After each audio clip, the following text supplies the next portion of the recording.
Yeah, so there's no limitation on the amount of data that can be stored upon the S3. Practically, it is unlimited. You can store any amount of data that you want to go ahead and store on S3. And S3 is basically a safe place to store your files. It is object-based storage. So we just learned what is object-based storage, and the data is actually spread across the multiple devices and facilities. So what does it mean when I say the data is spread across the multiple devices and facilities? Basically, we learned in our introduction session that how the global infrastructure of Amazon is set up, right? So basically, Amazon has got a lot of regions across the world, and in each region there are multiple availability zones. And specifically in Mumbai, if we take an example, we have got two availability zones, and it means that if I'm trying to use this S3 service and I'm trying to store something in the Mumbai region, then automatically S3 is going to create two copies of my data. Since there are two availability zones, S3 is going to create two copies of my data and is going to store in the Mumbai region. So even if one of the availability zone goes down, I'll still have the access to the data from the S3. Talking about more basics on the S3, S3 is basically object based, so you can upload any kind of file.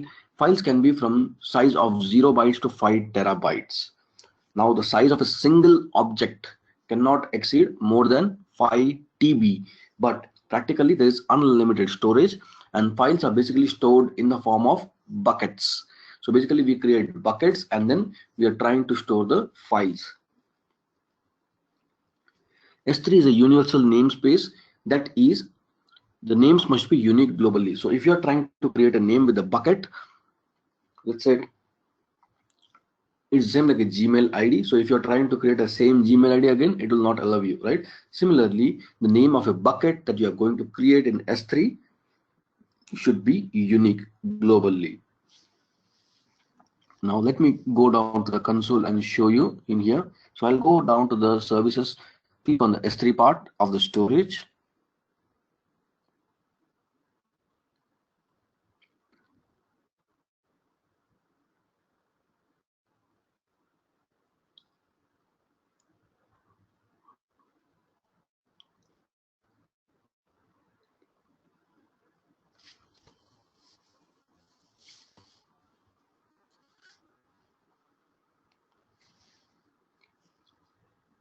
So the last service that we were looking at was IAM, and that was also basically a global service, right? So I don't have to navigate to a specific region, and even the same is the case with S3. S3 also does not require a region selection, right? Now what happens? So specifically, I said we create the buckets, and in the buckets we are going to store the data.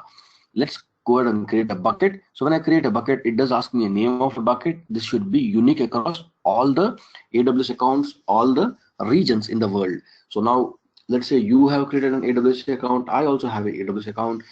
If you try to go ahead and create a bucket with the name test, let's see, and here I have regions. So Asia Pacific Mumbai, Asia Pacific Seoul, Asia Pacific Singapore, Sydney, Tokyo, Canada, and all those things, right? So there are a lot of regions available. Let's say I select one of them, Frankfurt, and I try to go ahead and create the bucket. So it says this bucket is already taken by someone else and not be able to use it across, right? So the name of the bucket that we are going to give should be specifically unique in this case. Now let's go ahead and create a bucket with the name AWS Training 2017. I hope it is available. Let's try to select some other region, Mumbai maybe. Even this bucket name also has been taken up by someone else.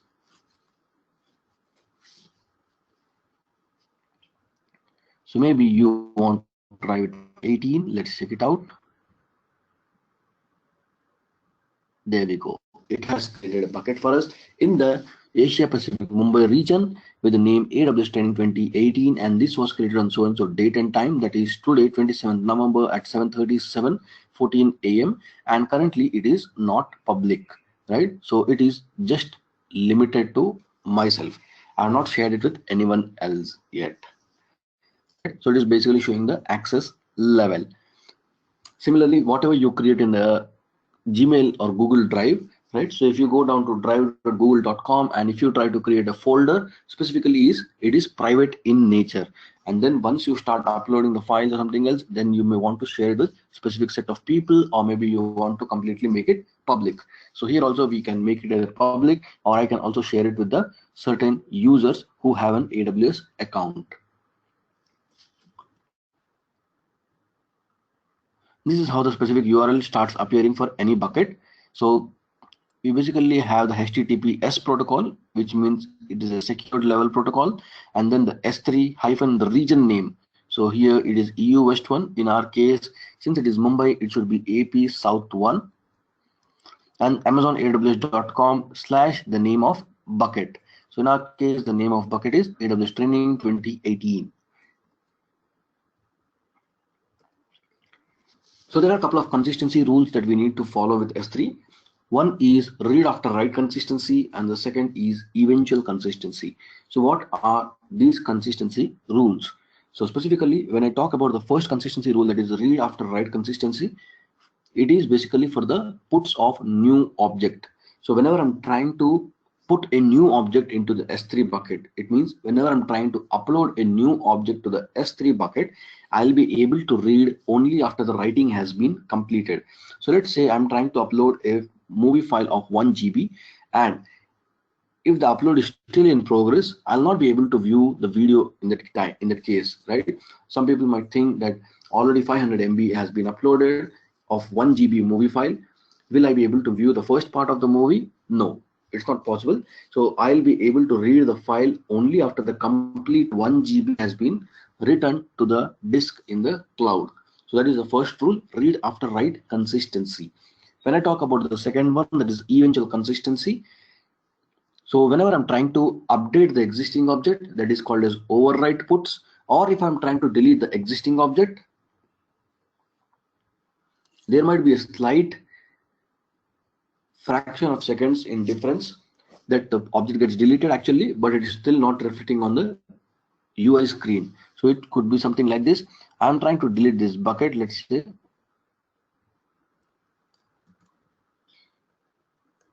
So I basically go ahead and say confirm to delete it, but it may not get refreshed on the UI screen, right? It take a couple of seconds, or maybe I have to do a manual refresh here on the screen to see that the bucket would have been deleted, or the data inside the bucket would have been deleted. So whenever someone is trying to update the existing data or trying to delete the existing data, there can be a little time which may take to propagate, right? So that is basically called as eventual consistency.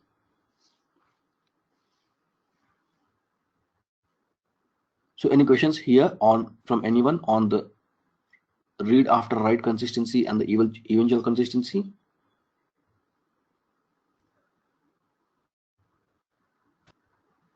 Hello. Hi, Pawan. Good morning. Yes, sure. Good morning.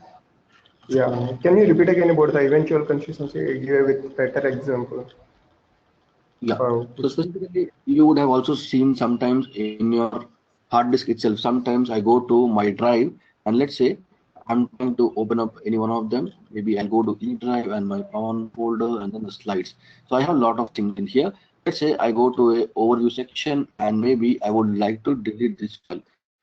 So when I delete the existing file, so it may not reflect immediately on my screen. I have to basically refresh the screen and see that okay, it has been actually deleted disk, right? So it may take some time to propagate the changes, because what happens in the cloud is, as I said, in the S3, if I'm considering the Mumbai region, it has got 2 availability zones, right? So whenever I'm trying to store any data, let's say I'm trying to store test.html file.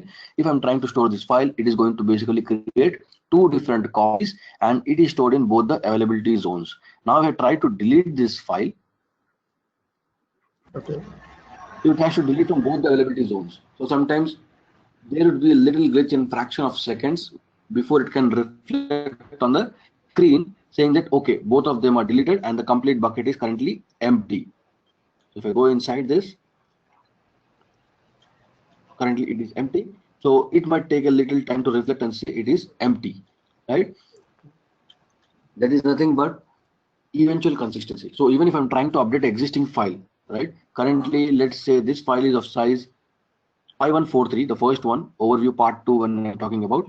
So this is my old file, which I renamed it as a part 2. So currently I'm using this over one file. So earlier it was 5143 KB, but let's say if I do not change the name and try to update with AWS overview part itself, now the second file is basically of size 6836 KB, which means it might take a little time to reflect the changes in the size as well when I'm trying to upload the existing object itself. Okay. That is eventual consistency.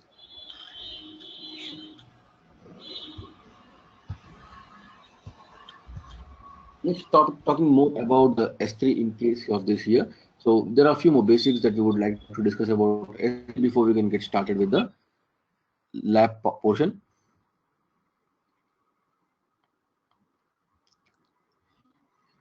So S3 is basically object based. That is what we have learned. And each object consists of the following things. One is key. This is simply the name of object. Key means the name of object. Value means this data or the sequence with which it is basically made of. Then we have version ID. Then we have metadata, and then the sub resources and the ACL. So we are going to learn in detail about the version ID and the access control list in the practical part of our lab. And what is metadata? Metadata is nothing but data about the data. So to give you a very small example in here, let's say I'm considering this Excel file. I'll just right click on this and click on properties.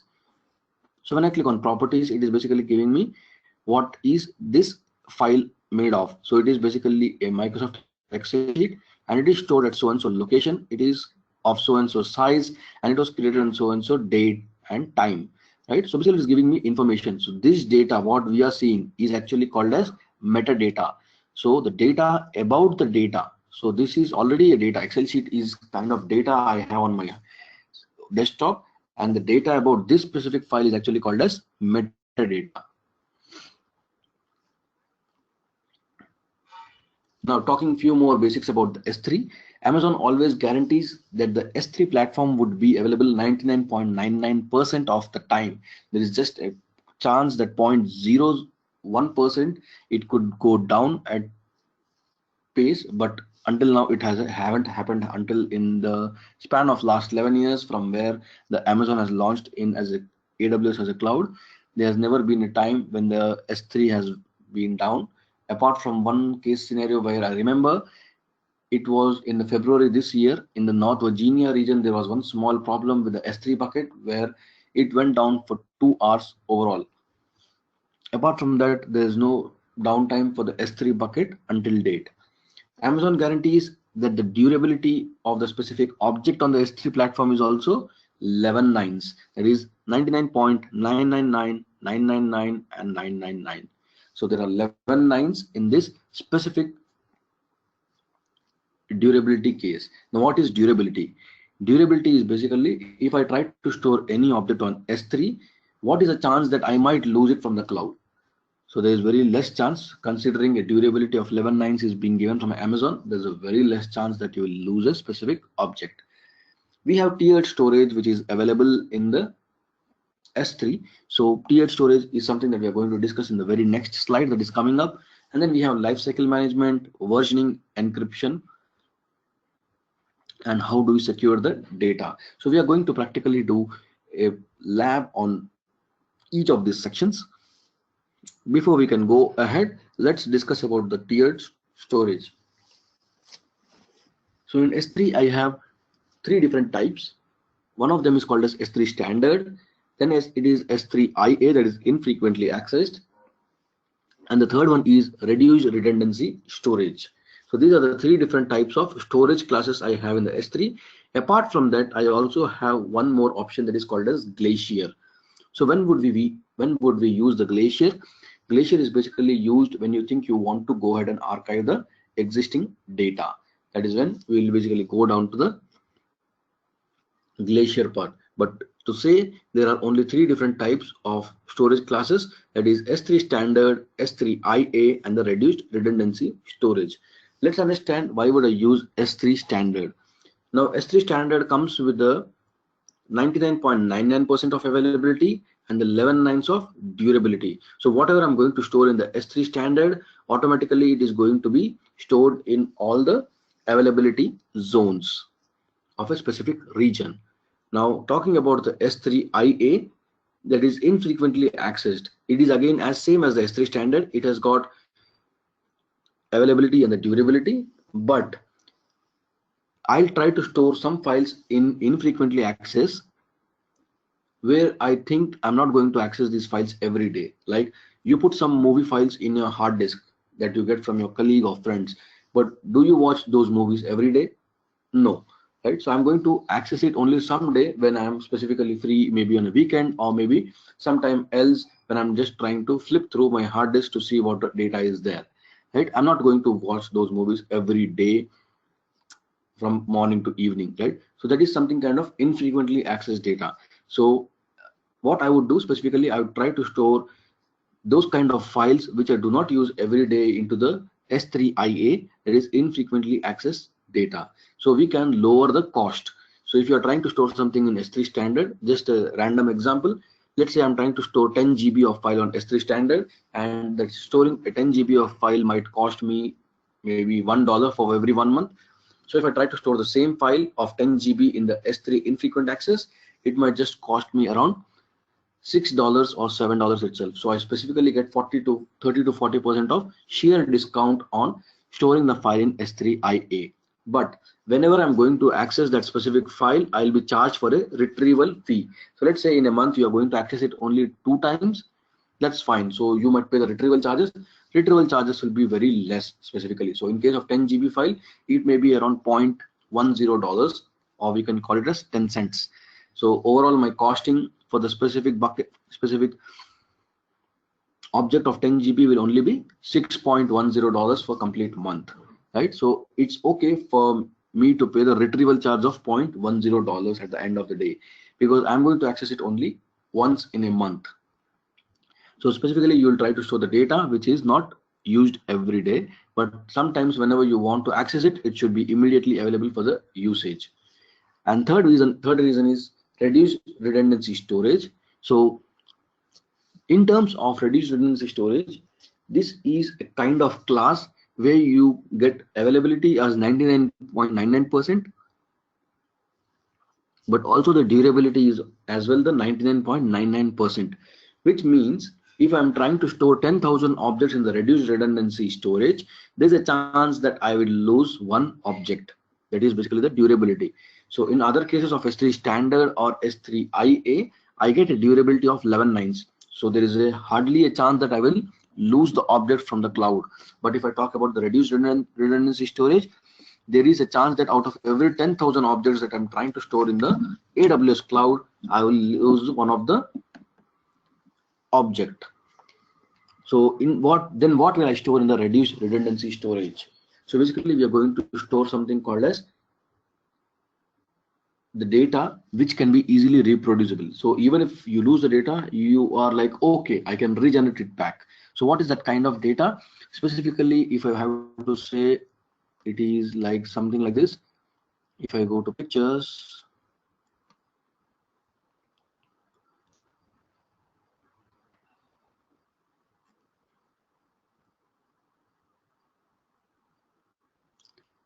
so let's go down to one of the folders here.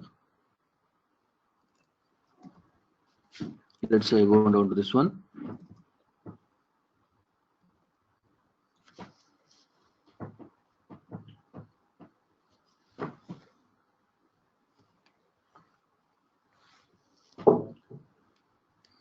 So now we see that there are two images which are available here. Earlier, if you have used Windows 95 or 98 or 2000 maybe as well. So in that, if you have seen, these small images were not available, right? Until unless you don't open the image and see what is the content available, you will not be able to know what is this image here, right? Now I see this is actually the bigger size of the picture, but if you also go down here, you can see the smaller size of the picture here, which depicts what is inside this image, so that from the thumbnail itself you will be able to confirm, okay, this is what the image is going to consist of, right? So what happens in the real time as well? So whenever you're trying to store some images on the Instagram. Let's take example of Instagram. So whenever you're trying to store some images on the Instagram, so Instagram is basically trying to convert the images into these small images as well, which we call it as thumbnails.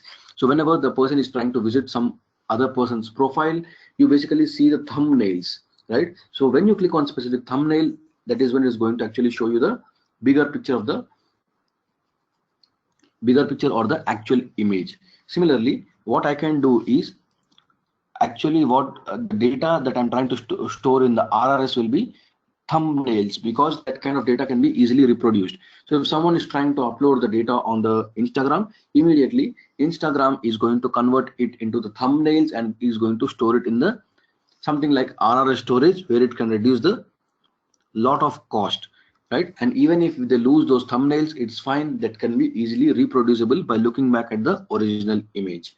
So I'll try to store only those kind of objects from which I'll be able to easily reproduce it back. And finally, we have a Glacier. So if you think now you want to go ahead and archive the data, like you do not want to access it in your daily day-to-day life, but yes, whenever required, you are okay to wait for a few hours or few minutes, 3 to 5 hours, or maybe 3 to 5 hours is the old restoration time from the Glacier. Recently, the Amazon has come up with the announcement in the last 15 days. I guess, yeah, last 15 days back, they came with an announcement that now whatever you store in the Glacier, that can be retrieved back in the 5 to 10 minutes itself. So earlier it was people had to wait for 3 to 5 hours to get the data back from the Glacier. So Glacier is basically a place where you would go ahead and archive the data so that your cost of specific object comes down drastically. So if I'm trying to store the same 10 GB of file in the Glacier, it is going to be like around $2 or $1 for monthly, right? So the cost in the Glacier comes down drastically, but yes, I have to wait for a little while to restore the data from the Glacier. So that was all about the different storage tiers and the classes that we have in the S3. Now if I put it in a tabular format and check out what are the certain parameters here in terms of durability, S3 standard is 11 nines, S3 infrequent access is again 11 nines, but reduced redundancy storage is 4 nines, that is 99.99%. So just now we discussed that we would basically try to store that kind of data which can be easily reproducible. So specifically, one of the example is like thumbnails. And availability, in terms of availability, S3 standard and the reduced redundancy are 99.99%, but in terms of infrequent access, it is just 99.9%, because the data that we are trying to store in infrequent access, you may not access it every day, but whenever you want to access, it should be immediately available. So there's just a difference in the fraction of seconds when you are trying to access that file. That's why we call the availability as availability for the standard infrequent access is 99.9%. Talking about the concurrent facility fault tolerance.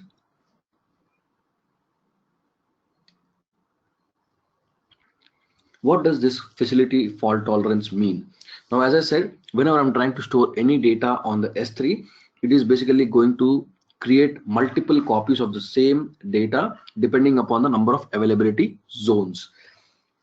So let's take an example of Sydney region, which has got 3 availability zones. So if I try to store one file on the Sydney region, it is automatically going to create 3 copies. So even though 2 availability zones go down, I will still have the access to the data from the S3 standard. So S3 standard has got a fault tolerance level of 2 availability zones. Similar is the case with the standard infrequent access. But in terms of reduced redundancy storage, it can only sustain a fault tolerance up to 1 availability zone. So if 2 availability zone goes down, then I'll not be able to access the data which is stored as reduced redundancy storage. And talking about the SSL support, yes, all 3 of them are on the HTTPS access, that is SSL support is available, and the first byte latency is in milliseconds. So within milliseconds you will be able to access it.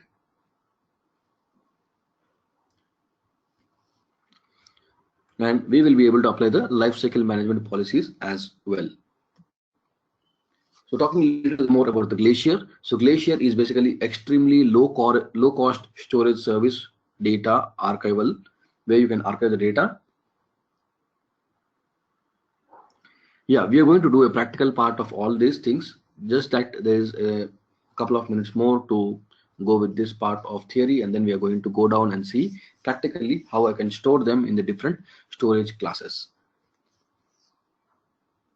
So Glacier is basically extremely low cost storage service for the data archival, and Glacier stores the data for as little as $0.01 for 1 gigabyte. So you can just imagine if you're trying to store a file of 1 GB for 1 month on the Glacier, it is just going to cost you $0.01, right?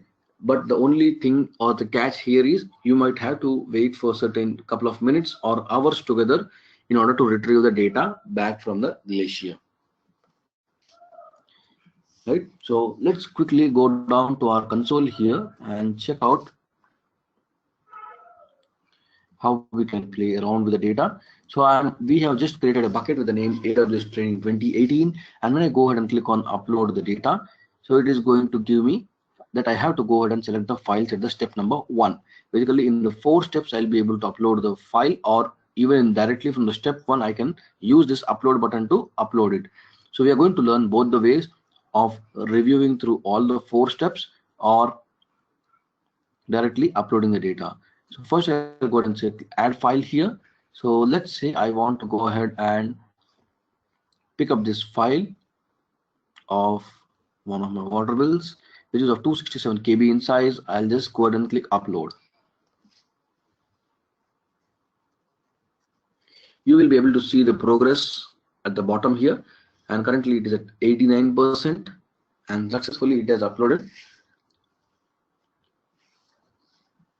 There we are able to see BWSSB water bill, and it has been uploaded on November 27th at 7:59 AM, and the size of this object is basically 267 KB, and by default this specific image is stored in the standard, which means it is a S3 standard. Right now, if I want to change the storage class of this specific object, how do I do it? It is simple. I'll just go ahead and click on this object, and then I'll go down to the object properties, and you have an option where you actually see something called a storage class. I can go ahead and click on this, and it will show me the different storage classes. One of them is the standard infrequent access, and the reduced redundancy. So you can select any one of them as such. Like let's say I want to convert it to RRS.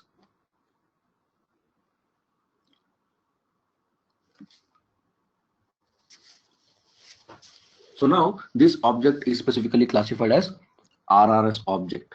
Let's go back to the bucket and check out. Yeah, here it shows it is now a part of RRS, that is reduced redundancy storage. So if you want to upload one more object which is going to be of different type, you can do it. So let's go ahead and put up this, let's say attendance list, and then I'll go ahead and say upload.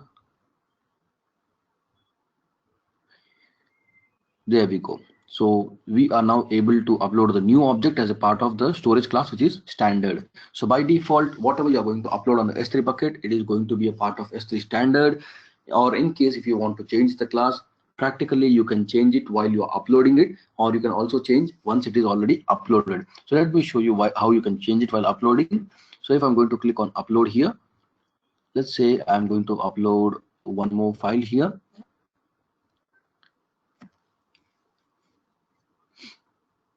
Maybe I'll pick up one more attendance sheet, and in this I just need to click on next.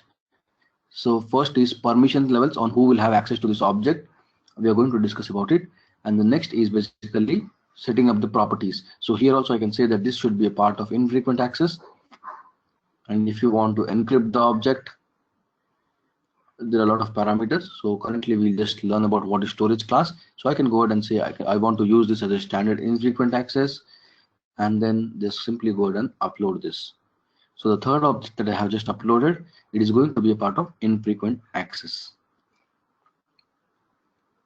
Right. So this is how basically I'll be able to classify the storage classes for each object. Now coming down to the place, on what basis will I be charged for the S3 bucket? Right. So S3 buckets are basically chargeable on the two different cases. Once again.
Yeah, so in terms of charges, we are going to be charged on the basis of the following things on the S3. So whatever data I'm trying to store, the amount of space I'm going to consume, like this data is going to consume 14 KB, this data is going to consume 18 KB, this data is going to consume 267 KB. So on basis of this size of a specific object, that is how much storage I'm occupying, I'll be charged, and based upon the number of requests. So what is the number of requests now? So let me go down to my AWS account. I'm not sure I'll be able to show it here. This account is not having it.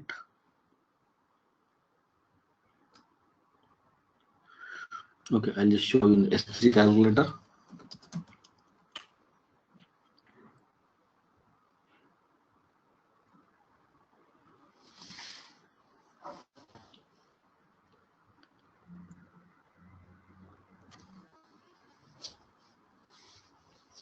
So in case you want to go ahead and calculate the monthly charges, you can simply go down to this AWS calculator, and it's going to show you a neat calculator where you can calculate how much charges are going to incur on your AWS account on any of the service that you're using here. Specifically, let's say we are trying to use Amazon S3 service for now. So as I said, we are trying to store the data in terms of standard S3 standard, S3 infrequent access, S3 reduced redundancy storage, right? So these are the three different types. And apart from that, if you are trying to use it as a storage management where you're trying to store a lot of objects, like if you want to go ahead and use these properties of inventory, analytics, and the object tagging, like if I let me show you, if I am in S3 bucket, I go down to management. These are the three features, that is analytics, metrics, and the inventory, which has been recently added up by the Amazon. So if you want to utilize those services as well, so you have to specifically mention here how many objects you are going to use per month as a part of this inventory or analytics or the object tagging, and you are going to be basically paying the price for that. And then the Glacier, and then the transfer acceleration and the data transfer. So we are going to learn about all of this, but for now, just remember, you are basically charged on the basis of the storage, how much data I'm going to store. So let's say if I'm trying to store some 10 GB in the standard storage and put, copy, post, or list requests. So there are certain number of requests that are free, right? So we basically call it as put request or a get request. So if someone is trying to upload a new object or copy the existing object or post a new object or is trying to list all the objects in the S3 standard, basically there are 2000 requests which are free.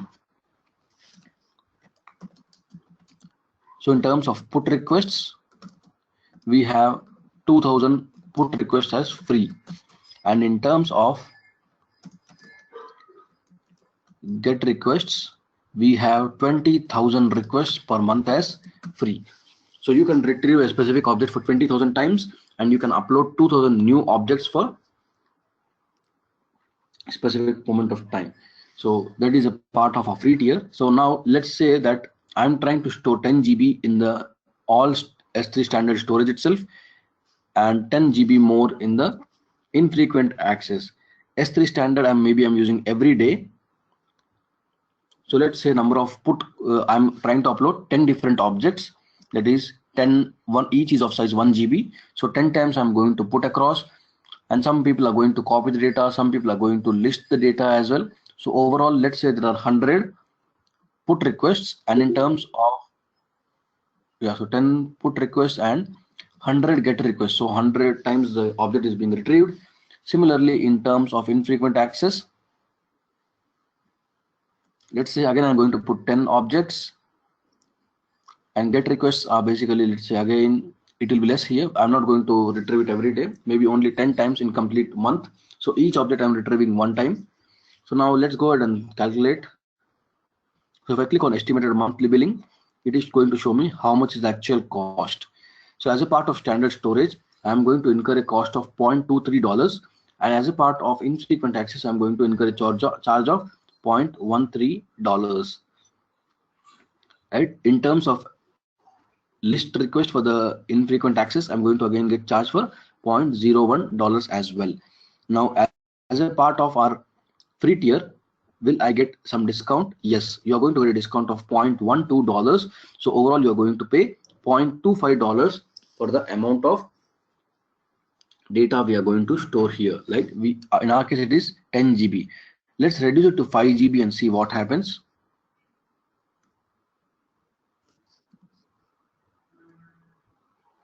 You see that your monthly cost has just come down to $0.08, right? So as a part of our free tier, we basically get 5 GB of data storage for free. But if you are trying to use the number of put requests and the get requests for a little longer here, you're going to pay for it. So let's say I remove this data storage in infrequent access fully, and let's check it out. What is the cost? I just need to remove this.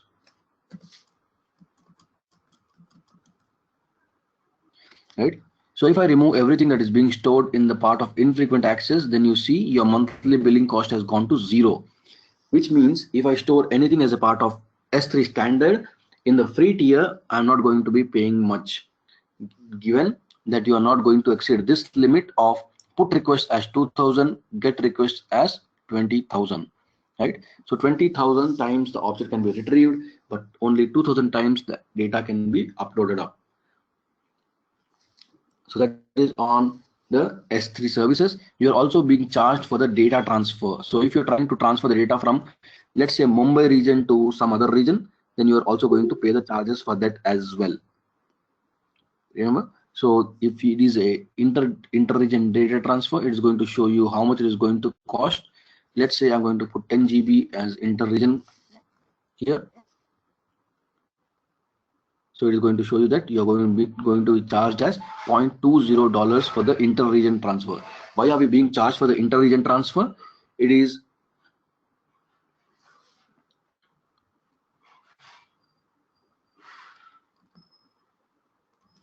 why are we going to be charged for the inter-region transfer? It is because now each data center that Amazon is managing, that also has got an internet connection.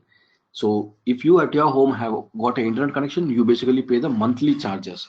Similarly, Amazon data centers also have internet connected to it, and they are also paying the charges for those internet, right? That is the reason if you are trying to transfer anything from the Mumbai region to maybe, let's say, some other region in the AWS itself, you are going to be charged for that specific region.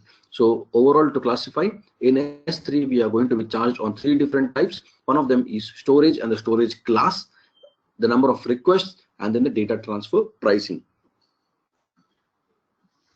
So any questions here before we can close the session for the day?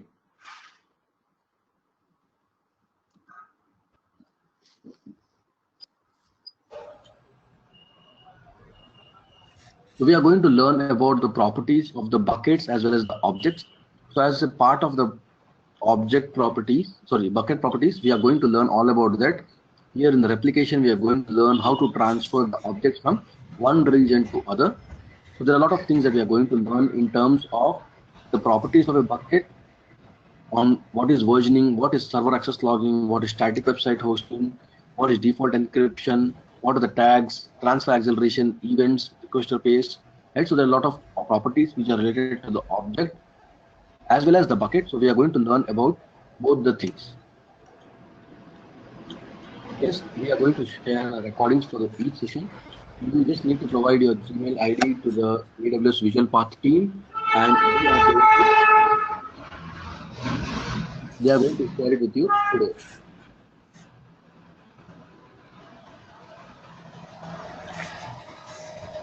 If you want to keep the data directly in the Glacier, you can go to the Glacier from here and put it across. Or we are also going to learn about lifecycle management rules, where we are going to send the data from S3 standard to Glacier as well, right? So we are going to learn on how to manage the life cycle of a specific object as well. So there are a lot of things that we are going to learn. So any more queries or doubts before we close?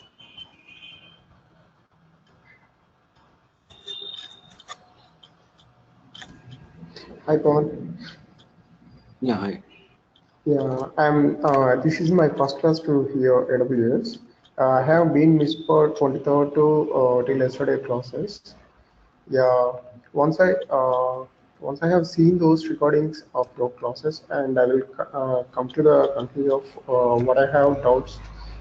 Can I discuss with you later about those? Sure, sure. We just had two classes before. First was the introduction class, and the second was about IAM. So you have just missed two Okay. classes, nothing much. So first was Okay. introduction on how to create AWS account and other things. Okay. Only 23rd and 24th have done, right? Yes. Yeah, tomorrow I can come up with my queries in the IAM. If in case any queries, I will come up with those. Sure. Thank you. Yeah, thanks. So thanks all for your time, and we'll meet back tomorrow again at 7 in the morning to continue with the next part of our S3, where we are going to explore the properties of the object as well as the properties of our S3 bucket in little more detail and learn more things. So for today, we learned what is a bucket, how to create a bucket, how can we store the data inside each of these buckets, and specifically each bucket we are going to create in a specific region, right? So S3 is a global service, but whenever you're going to create a bucket, it is going to be a part of certain region. Thanks all. Have a great day, and we'll meet back tomorrow at 7 in the morning.